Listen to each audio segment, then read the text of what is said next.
Matagal na nag-aantay sa busy na kalsada ang lolo na to na tendero ng ice drop. Ilang saglit ay nilapitan ko siya para gawin to. O saan yung ginabaligyan mo? Yeah.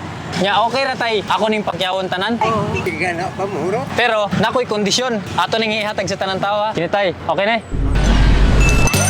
Oy, free ice cream. Ice cream, ice cream. At dito na kami nagsimulang magbigay sa tao. Kitang-kita mo yung saya ng mga tao dito. Salamat tay.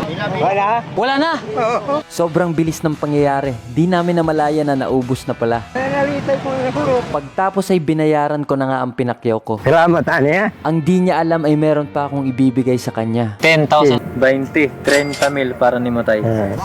Salamat.